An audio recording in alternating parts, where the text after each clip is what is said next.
जय Hind dear student and friends. तो friends, आज हम पढ़ेंगे हिस्ट्री का एक मोस्ट इम्पोर्टेंट टॉपिक जो है सिंधु घाटी सभ्यता, जिसको बोलता है इंडस वैली सिविलाइजेशन। देखिए फ्रेंड्स, ये वीडियो बनाने में हमको बहुत ही मेहनत लगा है, तो प्लीज़ आप इसको ज़रूर पूरा देखिए और इसको देखने के बाद आपको ज़रूर ही कॉन्फिडेंस हो जाएगा, इससे क्वेश्चन नहीं छूटेगा, क्योंकि हम बहुत अच्छी से इसको हम कवर किए हैं। और लास्ट में जो हम इसका जो मोस्ट इम्पोर्टेंट क्वेश्चन है जो सभी एग्जाम में पूछा गया है उसको हम रखे हैं। इसीलिए वीडियो को पूरा बढ़िया से इसको देखिए। हम गारंटी देते हैं, मतलब आपसे ये छूटेगा नहीं इससे क्वेश्चन, और आपको अच्छी तरह से समझ में आएगा। तो चलिए फ्रेंड, इसको हम स्टार्ट करते हैं। देखिए फ्रेंड, सिंधु घाटी सभ्यता ये क्या है? देखिए, सिंधु घाटी सभ्यता है एक प्राचीन नगर था। इसको इसलिए याद किया जाता है क्योंकि ये सभ्यता नगरी सभ्यता था, ना कि ये ग्रामीण था। ऐसे मोसोपोटामिया हो गया, जो मिस्र का सभ्यता है, उसके बाद यूनान का हो गया, उसके बाद चीन का जो सभ्यता है, वांगो नदी का, ये सब जितना ये सभ्यता था ये सब ग्रामीण सभ्यता था। लेकिन सिंधु घाटी सभ्यता ये था शहरी सभ्यता था। सिंधु घाटी सभ्यता में बहुत सा शहर मिले, उस सब के बारे में इसमें हम जानेंगे।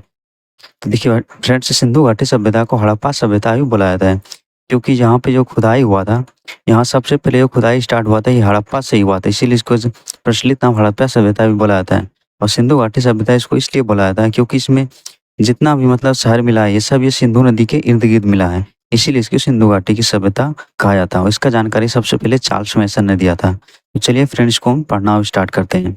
देखिए यहाँ पे लिखा है, यह सभ्यता सिंधु नदी के तट पर मिली थी इसलिए ये सिंधु घाटी सभ्यता कहते हैं। ठीक, उसके बाद और इसकी सबसे पहले जानकारी हड़प्पा की खुदाई से हुई थी, इसलिए ये हड़प्पा सभ्यता भी कहा जाता है। हमें तुरंत इसको बताए थे कि इसका खुदाई स्टार्ट हुआ था ये हड़प्पा से हुआ था, इसीलिए इसको हड़प्पा सभ्यता कहा जाता है। देखिए, एक होता है विधि जो जिससे कि मतलब ये जीवाश्म का जो पता किया जाता है, एक होता है कार्बन 14 पद्धति। जब ये कार्बन 14 पद्धति से पता लगाया गया तो सिंधु घाटी सभ्यता का जो विकास जो बताया था ये 2500 से 1750 ईसा पूर्व इसको माना गया था। ये ध्यान रखिएगा, सिंधु घाटी सभ्यता का विकास 2500 ईसा पूर्व से 1750 ईसा पूर्व तक माना जाता है। सिंधु घाटी सभ्यता विश्व की पहली सभ्यता थी। देखिए, चार्ल्स मैसन ने सर्वप्रथम 1826 में इसकी जानकारी दी और 1921 में तत्कालीन भारतीय पुरातात्विक सर्वेक्षण विभाग के महानिदेशक जो था सर जॉन मार्शल के समय, ये जो था उस समय जो विभाग का जो अध्यक्ष था, मतलब इसका जो अध्यक्ष तो इसका खुदाई करेगा नहीं, तो इसके लिए किसको बताया गया था, इसको लिए खुदाई के लिए मतलब चुना गया था वो था राय बहादुर दयाराम साहनी। तो इसी ने क्या किया था, हड़प्पा सभ्यता का खोज किया था और सिंधु सभ्यता का सबसे प्रचलित नाम हड़प्पा सभ्यता इसको रखा गया है, क्योंकि यहाँ जो पहली बार खुदाई स्टार्ट हुआ था ये हड़प्पा से ही हुआ था। तो इसके बारे में इतना सा जाने। अब नेक्स्ट देखते हैं। देखिए फ्रेंड्स, इसमें सभ्यता जितना विकसित हुआ था ये सभी देखिएगा नदी के किनारे ही विकसित हुआ था, क्योंकि मनुष्य के लिए, कोई भी जिंदा रहने के लिए उसको क्या चाहिए, पानी चाहिए, और खेती के लिए मतलब कृषि के लिए भी पानी चाहिए। तो ये जहाँ पे नदी रहेगा और नदी से ये दोनों पूरा होता था, इसीलिए ज़्यादातर सभ्यता देखते हैं ये सभी किसी नदी के किनारे विकसित होता है। तो ये ध्यान रखिएगा। नेक्स्ट आप जानेंगे सिंधु घाटी सभ्यता का जो विस्तार था ये कहाँ कहाँ था और कौन सा जगह पर। देखिए, सिंधु सभ्यता अधिकतम इसका जो जगह मिला है ये पाकिस्तान में चला गया है और कुछ कुछ भारत में भी है। तब इसके बारे में जानते हैं, इसका पूर्वी स्थान कैसा है, पश्चिमी स्थान क्या है और उत्तरी दक्षिणी उसी प्रकार। देखिए, इसका जो सबसे पूर्वी स्थल है ये कहाँ पड़ता है, ये उत्तर प्रदेश में पड़ता है, आलमगीरपुर। तो इसे ध्यान रखिएगा। उसके बाद इसका जो पश्चिमी स्थल पड़ता है ये पड़ता है दशक नदी के किनारे, ये सूद का गेंडोर होता है, और पूर्वी स्तर हिंडा नदी के किनारे पड़ता है। उसके बाद उत्तर नदी जो पड़ता है जम्मू कश्मीर में पड़ता है, और मांडा ये चिनाब जो है ये उसका सिंधु का सहायक नदी है। और दक्षिण जो पड़ता है दायमाबाद, दो से दायमाबाद, ये प्रवरा नदी के किनारे बसता है। देखिए फ्रेंड, इसका जो स्थल याद करने का उसका एक ट्रिक होता है सम एड। क्या होता है, सम एड, इसको याद रखिएगा, इधर से रखिएगा। देखिए, सो से हो गया सूद का गेंडोर, मोस हो गया मांडा, उसके बाद एस हो गया आलमगीरपुर यहाँ पे देखिए, और डी से हो गया दायमाबाद। ऐसे याद इसको रख सकते हैं। देखिए फ्रेंड, अगर इसका हम आकार का बात करें तो इसका आकार कैसा है, इसका आकार त्रिभुजाकार है। हम आकार और इसका भी देख लेते हैं आकार। तो देखिए फ्रेंड्स, यहाँ पे इसका आकार यहाँ पे देखिए उत्तर में हो गया मांडा हो गया, उसके बाद पूरब में हो गया आलमगीरपुर, और पश्चिम हो गया सूतकागंडोर, और दक्षिण में हो गया दयामाबाद। जब ये तीनों को मिलाते हैं तो त्रिभुज जैसा दिखाई पड़ता है, इसीलिए आकार इसका कैसा है, त्रिभुजाकार। और इसका क्षेत्रफल का बात करें तो इसका सिंधु घाटी सभ्यता का पूरा क्षेत्रफल है, इसका क्षेत्रफल लगभग 12,96,000 किलोमीटर स्क्वायर है। और इससे लगभग में पूछेगा तो बोलेगा 13 लाख किलोमीटर स्क्वायर। कितना है, 13 लाख किलोमीटर वर्ग किलोमीटर स्क्वायर, क्योंकि जब इसको क्षेत्रफल को लिखा जाता है तो वर्ग किलोमीटर स्क्वायर में लिखा जाता है, तो ये ध्यान रखिएगा। ये कैसा है, इसका आकृति है, ये त्रिभुजाकार है, उसका क्षेत्रफल कितना है, लगभग 13 लाख वर्ग किलोमीटर स्क्वायर। तो चलिए फ्रेंड्स आगे देखते हैं। अब देखिए फ्रेंड, अब सिंधु घाटी सभ्यता का सामाजिक जीवन देख लेते हैं, उस तरह से उसका सामाजिक जीवन क्या था। देखिए फ्रेंड्स, सिंधु घाटी सभ्यता का समाज स्वरूप मातृसत्तात्मक था, मतलब वहाँ पे जो वंश का नाम रखा था वो माता के नाम पे रखा था, इसलिए वो उसको बोलता है मातृसत्तात्मक। हम लोग को क्या है, पितृसत्तात्मक होता है। और सिंधु सभ्यता का समाज 4 वर्गों में विभक्त था। कितने वर्गों में था, देखिए पहला में क्या था, विद्वान था, उसके बाद योद्धा था, उसके बाद क्या था, व्यापारी एवं शिल्पी था, उसके बाद श्रमिक वर्ग था। देखिए फ्रेंड्स, यहाँ पे जो था व्यापार ही, मतलब ये नगर में जो होता है व्यापार के लिए प्रधान होता है, इसीलिए ये सभ्यता भी कैसा है, नगरीय सभ्यता है, इसीलिए यहाँ पे व्यापार और इसका जो था शिल्पी ये ज़्यादा होता था।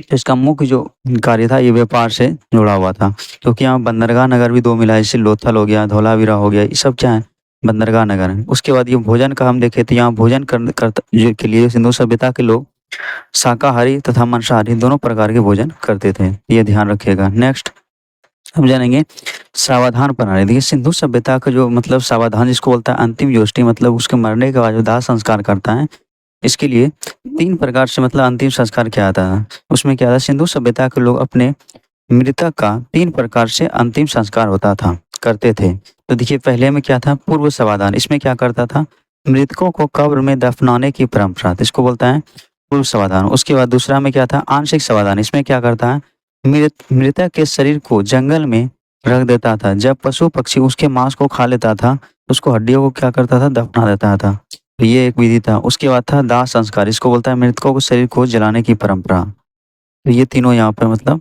समाधान का प्रणाली था। नेक्स्ट अब देखते हैं। अब देखिए फ्रेंड, इसमें जानेंगे सिंधु घाटी सभ्यता का नगर नियोजन, अर्थात यहाँ का नगर नियोजन जो था, यहाँ का कैसा मतलब स्थिति था, जो इसको हम नगर के मतलब नगरीय सभ्यता के श्रेणी में इसको रखते हैं। तो देखिए इसमें क्या था, देखिए सिंधु सभ्यता के नगर विश्व में प्राचीन सुनियोजित था, मतलब ये बहुत अच्छा तरह व्यवस्थित था, इसीलिए इसको बोला जाता है नगरीय सभ्यता। और देखिए इसमें क्या था, हड़प्पा और मोहनजोदड़ो में मनकों का निर्माण में सामान्यतः पक्की ईंटों का प्रयोग किया जाता था। देखिए मनका जो होता है ये क्या होता है, मिट्टी का बर्तन, ये ध्यान रखिएगा। और पक्की ईंटा को यहाँ बोला जाता है टेराकोटा बोला जाता है, पक्की ईंटा को क्या बोला जाता है, टेराकोटा बोला जाता है, तो ये ध्यान रखिएगा। उसके बाद सिंधु सभ्यता के में जो लोग मकान के दरवाजे होते थे वो मुख्य सड़कों पर ना खुलकर पीछे की ओर गलियों में खुलता था। देखिए इसमें तो ये ठीक है, यहाँ पे पीछे और खुलता था, ये सबसे पता क्या चलता है, ये शहर जैसा मतलब ये डिजाइनिंग वहाँ पे बनाया गया था। लेकिन एक जगह था जहाँ पे दरवाजा होता था पीछे की ओर, मतलब पीछे की ओर नहीं आगे की ओर खुलता था, वो कौन सा जगह नगर है, वो है लोथल, तो ये ध्यान रखिएगा। उसके बाद सिंधु सभ्यता में सर्वाधिक पक्की सड़क मोहनजोदड़ो से प्राप्त हुई है, जिसकी चौड़ाई लगभग 10 मीटर थी। उसके बाद सामान्यतः मनके में 4-5 कमरे होते थे, सॉरी मनके नहीं, मकानों में 4-5 कमरे बनाए जाते थे। मकान में आंगन में रसोई, स्नानागार, कुआं तथा कुछ बड़े घरों में शौचालय भी होते थे। तो ये सब देख के मतलब सुव्यवस्थित देख के ही पता क्या था, सुनियोजित नगर को मतलब देख कर ही इसको बोला जाता था नगरीय सभ्यता बोला था, ग्रामीण सभ्यता नहीं बोला जाता। तो यह ध्यान रखिए। देखिए फ्रेंड्स, अब हम जानते हैं सिंधु सभ्यता के प्रमुख स्थल, तो इसमें कौन कौन सा स्थल था। तो देखिए सिंधु सभ्यता में सबसे इम्पोर्टेंट था वो था हड़प्पा, और यहीं से पहली बार खुदाई हुआ था, इसलिए सिंधु सभ्यता का सबसे प्रचलित नाम जो है हड़प्पा सभ्यता। ये क्वेश्चन पूछा गया है, सिंधु सभ्यता का सबसे अच्छा नाम क्या है, तो हड़प्पा सभ्यता है, क्योंकि पहली बार जो खुदाई स्टार्ट हुआ था ये हड़प्पा से ही हुआ था। तो चलिए हम स्टार्ट करते हैं इसको, सॉरी स्टार्ट नहीं, अब इसके पहला शहर के बारे में जानते हैं। तो देखिए इसका खोज जो हुआ था 1921 में हुआ था, हड़प्पा का खोज कहाँ हुआ था, देखिए 1921 में, ये पाकिस्तान में पड़ता है। देखिए इसकी खुदाई दयाराम साहनी ने 1921 में की, यह रावी नदी के तट पर है, पर वर्तमान में पाकिस्तान में स्थित है। उसके बाद देखिए यहाँ से निम्नलिखित वस्तुएं मिली, यहाँ से क्या क्या मिला था, श्रमिक का आवास मिला था, जहाँ पे मतलब रहने के लिए था मजदूर को। उसके बाद अन्नागार, जहाँ पे क्या करता था, मतलब जो बाढ़ आता था उससे बचाने के लिए अन्न को मतलब इकट्ठा करके रखता। उसके बाद लकड़ी का ताबूत मिला है। देखिए ताबूत क्या होता है, उसमें सबको दफनाया जाता है लाश को। उसके बाद RS-37 कब्रिस्तान मिला था। उसके बाद स्वास्तिक का चिन्ह। देखिए स्वास्तिक का चिन्ह ये बहुत क्वेश्चन एग्जाम में पूछा आता है। आप सभी घरों में इस तरह का सेब का फोटो देखे होंगे, तो ये उसका उसी का है ये। इसका ये है, ये स्वास्तिक का ये फोटो है। देखिए इसका तात्पर्य होता है उदित सूरत, ये सिंधु सभ्यता का ये देन है। तो ये ध्यान रखिए, कहाँ से इसको मिला था, हड़प्पा से मिला था। उसमें RS जो होता है 37, ये भी बहुत बार क्वेश्चन पूछा गया है। तो ये सभी उसमें इम्पोर्टेंट है। और ये जो स्थल है कहाँ पे, ये पाकिस्तान में पड़ता है, तो ये ध्यान रखिएगा। नेक्स्ट सर देखते हैं। नेक्स्ट है सर है मोहनजोदड़ो। देखिए मोहनजोदड़ो का जो खोज हुआ था ये 1922 में हुआ था। अब देखिए यहाँ से मोहनजोदड़ो का उत्खनन 1922 में रखाल दास बनर्जी ने किया। वर्तमान में ये सिंधु नदी के तट पर पाकिस्तान के सिंध प्रांत में लकराना जिले में मिले में मोहनजोदड़ो का अर्थ होता है मृतकों का टीला। मोहनजोदड़ो का शाब्दिक अर्थ क्या होता है, मृतकों का टीला। तो ये ध्यान रखेंगे, एक इसमें नोट में याद रख लीजिएगा। देखिए मोहनजोदड़ो हड़प्पा को, दोनों को इसका, इस शहर का मतलब ये सम्मिलित मतलब जुड़वा राजधानी इसको बोला जाता है। जुड़वा राजधानी नहीं, जुड़वा शहर बोला जाता है। पूछेगा मोहनजोदड़ो हड़प्पा को जुड़वा शहर किसने कहा था, तो ये पिग्गट महोदय ने किया था। किसने कहा था, पिग्गट ने। तो ये ध्यान रखिएगा। ये कहाँ पे पड़ता है पाकिस्तान का, ये पड़ता है लखराना जिला। और वो वाला जो हड़प्पा पड़ता है वो पाकिस्तान के मंडोगुबरी जिला में पड़ता है। तो ये ध्यान रखिएगा। अब जानते हैं यहाँ से क्या क्या वस्तुएं मिले थे। यहाँ से वस्तुएं मिले थे, पहला क्या मिला था, पुरोहित का आवास मिला था। क्या हुआ था, पुरोहित का आवास। उसके बाद मिला था अन्नागार। उसके बाद देखिए यहाँ यहाँ पे जो अन्नागार मिला था ये उससे कम मतलब ये बड़ा था। मतलब वो वाला जो मिला था हड़प्पा में वहाँ ज्यादा बड़ा था इससे अन्नागार। उसके बाद क्या मिला था, आदि शिव की मूर्ति मिले थे। उसके बाद क्या मिला था, विशाल अस्नागार मिला था। उसके बाद कांसे की नर्तकी मूर्ति मिला था। उसके बाद घर में कुआं मिला था। उसके बाद क्या मिला था, सबसे चौड़ी सड़कें। देखिए मोहनजोदड़ो को अगर याद रखना है तो क्या क्या मिला था, देखिए एक कैसे याद रखेगा। मोहन नाम का लड़का था। क्या था, मोहन नाम का लड़का था। वो क्या करता था, स्नान करके और पुरोहित को मतलब बुलाने जा रहा था। और किससे जा रहा था, चौड़ी सड़क से जा रहा था। किस पे चल के जा रहा था, चौड़ी सड़क से जा रहा था। ऐसे याद रखिएगा उसको। पहले क्या किया, वो स्नान किया। उसके विशाल स्नानागार था, स्नान किया। उसके बाद पुरोहित को बुलाना था, शिव का पूजा करना था। उसके बाद भोजन किया। उसके बाद क्या किया, घर में कुआं था। ऐसे आप याद रखिए, कुआं में नहाया, भोजन किया। उसके बाद चौड़ी सड़क से किसको बुलाने गया था, पुरोहित को मतलब पंडित जी को। ऐसे आप इसको मतलब रिलेट करके याद कर सकते हैं। इसमें सभी इम्पोर्टेंट मतलब इसमें रखे हैं हम, जो भी जहाँ से स्थल से प्राप्त हुआ था। ऐसे है तो बहुत थे, लेकिन इसमें जो है इतना इनफ है, से एग्जाम में देखने के लिए क्वेश्चन मिल जाता है। तो एक दो बार इसको देखिएगा रिलेट करके। मोहन नाम का लड़का था, स्नान शिव जी का पूजा करता था। उसके बाद घर में कुआं था, नहाता था, चौड़ी सड़क पे चलते हुए मतलब पुरोहित को बुलाने गया था। ऐसे याद करिएगा तो ये हो जाएगा। तो ये सब यहाँ से स्थल मिला था। नेक्स्ट देखते हैं। नेक्स्ट स्थल है हमारा रोपड़। देखिए रोपड़ का जो खोज हुआ था 1953 में हुआ था। देखिए इसकी खुदाई जगदत्त शर्मा ने की और यह वर्तमान में पंजाब में सतलज नदी के किनारे स्थित है। यहाँ से देखिए क्या क्या मिला है। यहाँ से जो मिला था रोपड़ से, यहाँ से मानव पर, यहाँ पर मानव के साथ कुत्ते को दफनाए जाने का प्रमाण मिला है। तो देखिए मतलब कुत्ता कितना वफादार होता है, उसके साथ ही मतलब दफनाने का मिला गया। तो मतलब यहाँ से क्या था, पालतू जानवर था, उससे मतलब लगाव ज्यादा था, ये ध्यान रखिए। उसके बाद दूसरा क्या है, नवपाषाण काल में भी ऐसे ही सब बुर्ज होम से ही मिला था। बुर्ज होम कहाँ पड़ता है, मतलब यहाँ जम्मू कश्मीर में पड़ता है। उसके बाद ये तांबे का अंगूठी तो कहाँ से मिला था, ये रोपड़ से मिला था। तो ये ध्यान रखिएगा। अगर इसको हम ट्रिक से याद करें, देखिए यहाँ पे क्या हो रहा है, कुत्ते को मानव के साथ अपनाने का मतलब ये प्रमाण मिला है। तो इससे इसको अगर कनेक्ट कीजिएगा, इसमें देखिए कुत्ता कितना वफादार था कि मतलब उसको अपने मालिक के साथ ही मतलब उसको दफनाया गया था। ऐसा देख के मतलब रोना आ जाता है, मतलब उसके वफादारी को। तो रोना से इसको याद रखे रोपड़। तो रोपड़ से ही मिला था मानव के साथ कुत्ते को दफनाने का प्रमाण। ऐसे इसको रिलेट कर सकते हैं। नेक्स्ट नेक्स्ट स्थल है वो है कालीबंगन। देखिए कालीबंगन का जो खुदाई हुआ मतलब खोज हुआ था 1952 में हुआ था। उसके बाद इसकी खुदाई किया था BK थापर और BV लाल ने। वर्तमान में यह राजस्थान में है। और किस नदी के तट पर है, घग्गर। इसको सरस्वती नदी को भी बुलाता है, घग्गर नदी के किनारे स्थित है। उसके बाद ये कालीबंगन का अर्थ होता है काली रंग की चूड़ियां या काली मिट्टी की चूड़ियां। तो ये ध्यान रखें, पूछे कालीबंगन का शाब्दिक अर्थ क्या होता है, इसका अर्थ होता है काली रंग की चूड़ियां। तो देखिए यहाँ से निम्नलिखित वस्तुएं मिला था, क्या क्या मिला था कालीबंगन से, यहाँ से हल से जोते हुए खेत का निशान मिला था, ये ध्यान रखिएगा। उसके बाद यहाँ पे अलंकृत ईंटें मिले थे, उसके बाद हवन का सामान मिला था, उसके बाद यहाँ से क्या मिला था, चूड़ी मिला था। तो इतना आप 4 इससे याद रखिएगा। नेक्स्ट अब स्थल देखते हैं कि फ्रेंड्स अगर यहाँ पे पूछेगा जूते हुए खेत का निशान जो मिला था यहाँ पे, लेकिन ये पूछेगा मिट्टी का हल, तो ये बनवाली से मिला था, ये ध्यान रखिएगा। अब नेक्स्ट स्थल तो यहाँ ये है चुंदुड़ो, इसका खोज कब हुआ था, 1931 में हुआ था। कब हुआ था, 1931 में। देखिए इसकी खुदाई गोपाल मजूमदार ने की और वर्तमान में यह सिंधु नदी के तट पर पाकिस्तान में स्थित है ये, ठीक।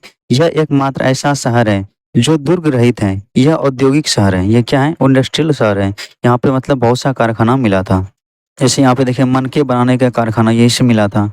और देखिए यहाँ से क्या क्या मिला था, यहाँ से देखिए क्या मिला था, लिपस्टिक मिला था। उसके बाद क्या मिला था, उसके बाद मिला था शीशा, उसके बाद मिला था मनके और गुड़िया, तो ये सब कारखाना यहाँ पे मिला था। उसके बाद कुत्ता और बिल्ली के पैर का निशान मिला था, कहाँ से मिला था, ये मिला था चुनहुडलो से। देखिए जितना भी कॉस्मेटिक सामान होता है सजने वाला, ये सब यहाँ से मिलता है।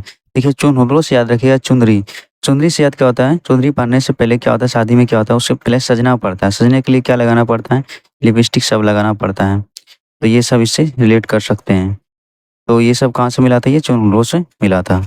नेक्स्ट प्रश्न सॉरी नेक्स्ट स्थल देखते हैं। नेक्स्ट जो शहर है वो हमारा क्या है, धौलावीरा। कौन सा है, धौलावीरा। इसका जो खोज हुआ था ये हुआ था 1969 में हुआ था।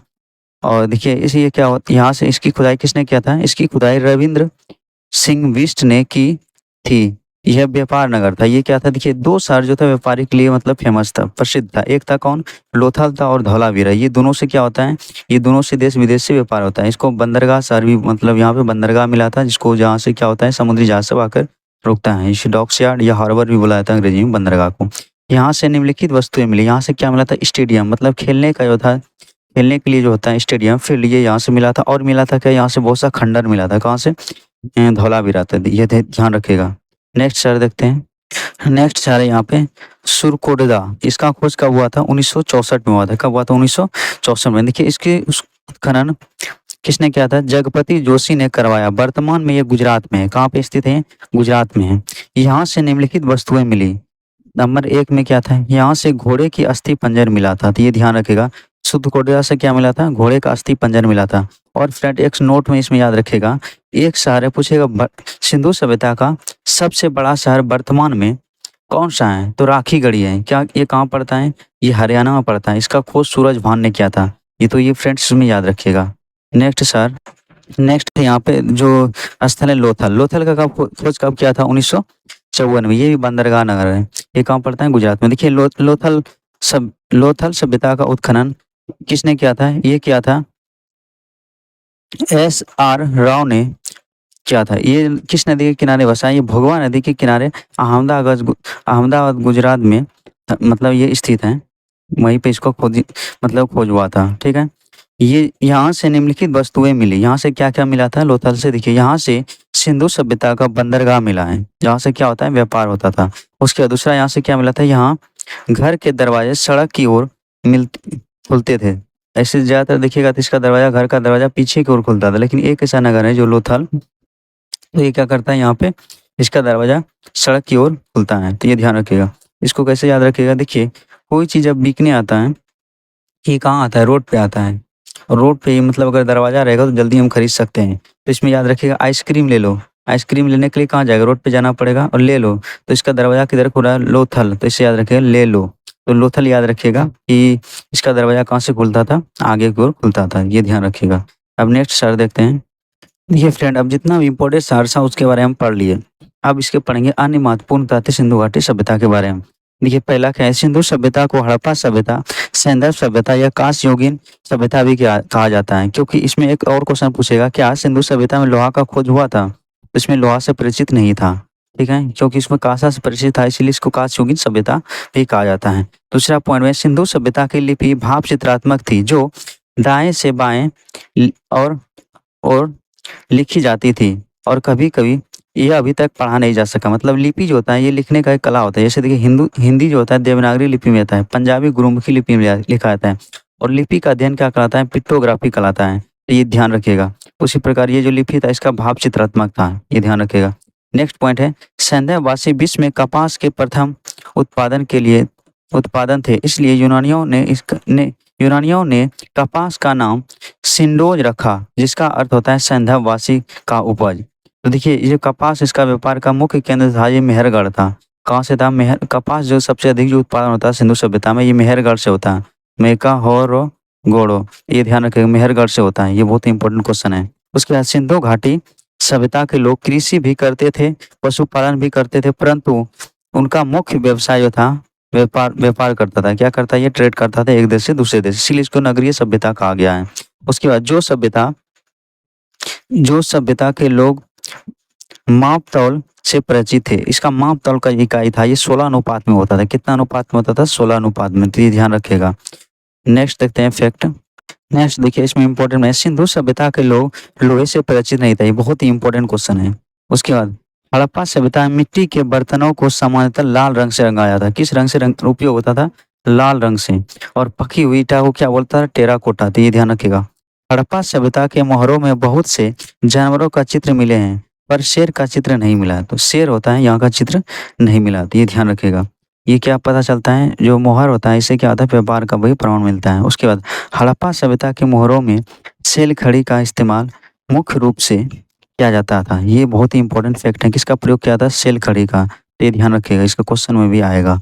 नेक्स्ट फैक्ट देखते हैं। अब फ्रेंड इसका क्वेश्चन देख लेते हैं, प्रीवियस में मतलब एग्जाम में ये पूछा गया। तो देखिए फर्स्ट क्वेश्चन इसका है कि हड़प्पा सभ्यता का सर्वाधिक मान्यता प्राप्त काल क्या है? तो देखिए C14 पद्धति से इसको पता लगाया था।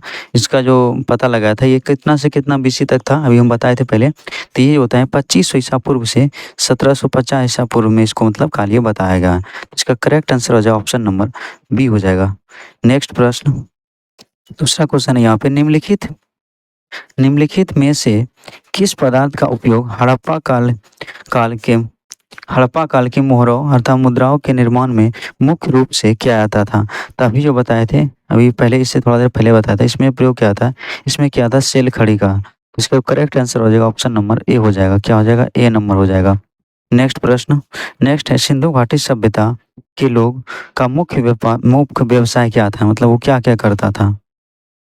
तो देखिए वो जो कार्य करता है, व्यापार भी करता था, पशुपालन भी करता था, शिकार भी करता था, उसके बाद कृषि करता था। लेकिन अगर मुख्य का बात करें तो उसका मुख्य जो व्यवसाय था वो था व्यापार। क्या था? ट्रेड था। तो इसका करेक्ट आंसर हो जाएगा ऑप्शन नंबर ए हो जाएगा।